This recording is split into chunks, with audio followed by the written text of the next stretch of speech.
Welcome to BizTech's CEO Conversation Show, the show where we engage industry leaders to share insights into how they run and grow their organizations. Today, our conversation is with Andreas Gerstenmayer, the Chief Executive Officer of AT&S and Chairman of the Management Board. AT&S is headquartered in Austria and is a printed circuit board manufacturer focused on high-end printed circuit board technology. Now, Andreas, welcome to the show. Hi, good afternoon. Now, Andreas, when we think of Austria, we think of the Austrian Alps, we think of the capital of classical music, we think of the Vienna Boys Choir. Now, you certainly will not think about printed circuit boards. Now, give us an overview of AT&S and its history. Yeah, thank you very much for providing this opportunity. I think, yes, the nice music in Austria is a good background for our technology. So basically, yeah, AT&S is a well-established over a couple of decades, for a couple of decades established printed circuit board company, but also we are more and more moving into the IC substrate area closer to the semicon industry, and also moving on to more cover the part of the back end of the semicon industry in future. So you know all about packaging. This is what we are targeting for, and becoming more a solution provider company than being just a PCB company. Now, so there's a huge transformation ongoing in the company. So now, as part of your transformation, again, I think you're betting down on Ajinomoto build-up film, or ABF, which is very valuable in the global semiconductor industry. Tell us why and what is it used for? Yeah, we started this journey already in 2013 because it's quite a lot of activities necessary to be prepared for entering into that market. It's a very technology-driven market. Your customers are typically the semicons of the world, covering the microprocessor business, and an IC substrate, or you called it ABF film-based substrates. It's about connecting the silicon, which is structured in nanometers structures, out to the micro millimeter structures of the PCBs. So it's somehow an interface between the silicon and the outside world.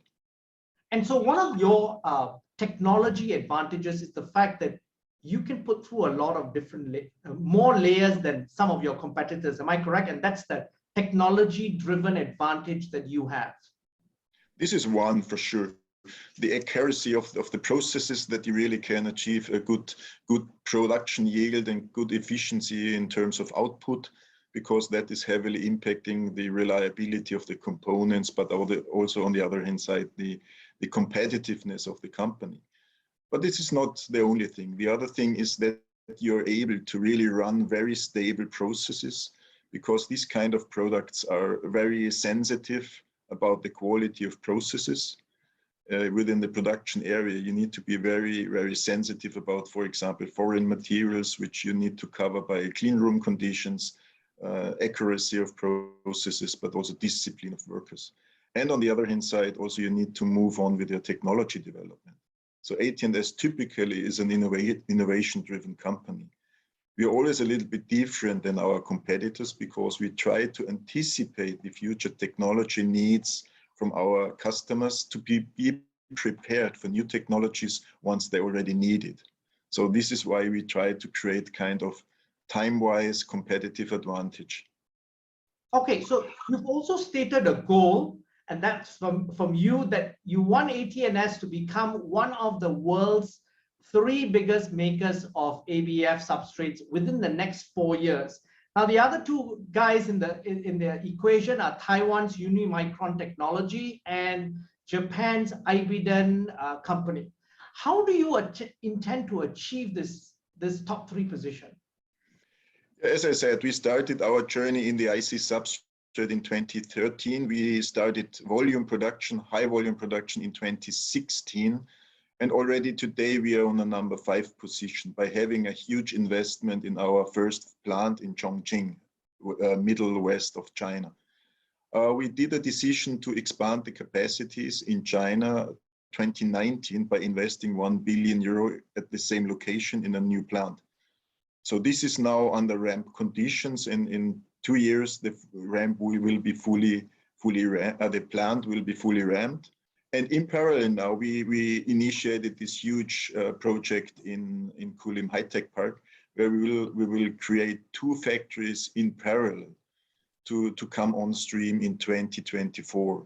So by executing these huge investment projects, adding huge additional capacities, we are quite confident that our plan to become one of the top 3 players in the world is a realistic one. Okay, and why Malaysia? Yeah, Malaysia. We did a global scouting project where we really looked into each and every region and country which is thinkable. And we narrowed it down by doing different calculations and checking what is the advantage of the one or the other place. Finally, we ended up in Malaysia because of the well-mature developed ecosystem for semiconductors, well-developed supply chain for materials, but also we are quite confident that we will get enough skilled labor force to, on the one hand side, support our production ramp.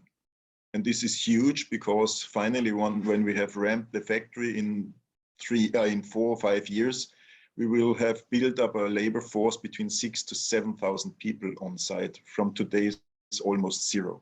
So this is huge increase. And on the other hand side, we want to establish a very close interaction with the local universities to drive on the innovation and the technology development. And so that would be interesting because you achieved 2 things as well. One of which is you're closer to your customer Intel, which has R&D facilities in Malaysia, in addition to production facilities. Also, by working closely with the universities, is the strategy then to have some R&D work being eventually done in Malaysia? Because, as you said, the ecosystem is in place. I have to comment on one other topic you mentioned before. So you are sometimes mentioning potential customers of us. I will not confirm or deny anything on that, because we are simply not allowed to talk about our customers. But this is typical for AT&S. This we have been doing in the PCB area for last couple of years already, and we will also do it in the IC substrate area as well. We call it co-development activities with our customers. So we prepare on our side as far as we can technology platforms, and then we derive from there the specific applications and solutions together with our customers. This is important, especially in the high-end area, because you need the customer requirements, you need the customer applications to be well understood, and to also create the necessary interaction with the silicon, for example, when we talk about the IC substrates. Now, Andreas, one of the things that has in some ways benefited positively as well as negatively the semiconductor industry is the COVID-19 pandemic. On one hand, you've had a surge in demand. On the other hand, you have supply chain issues. You have the inability to meet this surge in demand. Could you give us some perspectives of how it's impacted AT&S? Yeah, from the supply chain side, we so far could manage it quite nicely. So for sure, we had a lot more interaction with our suppliers. We had to do more capacity reservation in advance, but I think so far we managed it quite well. On the other hand side, for sure, we see significant price increases on the material side. Either it's the chemicals, the chemistry, or the base materials. But on the other hand side, on the customers, we clearly see two impacting factors. The one is in our PCB area. For example, everybody knows about the automotive business, but this is heavily impacted. There we see for sure some limitation or push out of demands. On the other hand side, in the semicon world, we see a lot of pull-ins because the customers simply need more of our components, because the IC substrate is today one of the limiting factors for the output of the microprocessor industry. So The semiconductor industry is not something where you can turn on the tap and increase production overnight. Exactly. When do you see this current supply constraints easing and getting back to some level of normalcy? This is manifold question, because we need to start where the whole thing started. I think it's not so much about COVID. It started already in 2019, because that time also in the automotive business, the demand was a little bit flat, slightly decreasing already because of technical changes, uncertainties in the market, and so on and so on. So this finally ended up that the semicon industry skipped one investment cycle, which would have been necessary in 2019 already. And this finally is now the fundamental reason why we have this situation. Now then we had the COVID. Everyone tried to shut down, close up storage, things like that. So the whole supply chain was cleaned up. And then we have seen mid 2020 and 2020 a very steep increase in demand. And the recovery was so steep after the very steep downturn. So now we have a complete mess in the global supply chains, and that needs to be restabilized. And that will take a while, besides the missing capacities that need to be built up now. So everyone is investing like hell, and everyone tries to reestablish the global supply chain in the industry. So Andreas, so here is then the problem as well, and I'm taking your words. Everyone is investing like hell, but the semicon industry, if you look at it from a historical standpoint, 30, 40-year period, is always characterized by a boom and bust cycle. Is there a danger of impending a sharp correction as all this production capacity probably comes in on stream in the next 24 to 48 months? I think this risk is always associated with situations like we have it today. It's a very volatile environment. It's a very dynamic environment, but it's different impacting factors. The one is, as I said before, it was the missing investment cycle already in 2019. We have the disturbance of the global supply chain. So now everyone tries to get what he can get from the supply chain. For sure, there's a certain risk for overheating the whole thing. But on the other hand side, we also see a significant sharp increase on the demand side because of the increasing digitalization. So people work from home, children are homeschooling. Everything is causing significant higher demand, especially in the microprocessors. And the whole new industry of automotive and the electrification journey and the move away from internal combustion engine has really given your industry just that quantum leap in terms of demand for components, isn't it? And this is one part, but I think the more important part is when we talk about digitalization, we talk definitely or fundamentally about data. So the volume of data, first of all, needs to be generated. So we have all the sensors, we have the end devices like smartphone, PCs, and so on and so on. So the data generation already requires smart devices. A smart device is always characterized that it has certain intelligence inside, and the intelligence is created by a microprocessor. So then we have to transmit the data. So you need to bring the data from place A to place B, or the data transmission via 4G, 5G, whatever we have, again, needs to be managed. We have the data storage in the data centers. Again, you have very powerful machines to manage the data. And finally, you do data analytics, because without that, data are useless. Yes. And again, you need very powerful machines there. So for me, the car, for example, is just one of the end devices. When you talk about the autonomous driving car, it generates tons of data, but they will follow the same way. They are generated in the car, they need to be processed, they need to be transmitted, and they need to be analyzed wherever it is. And all this sharp increase of data growth, data volume growth, this is heavily impacting the business we are in with the microprocessors.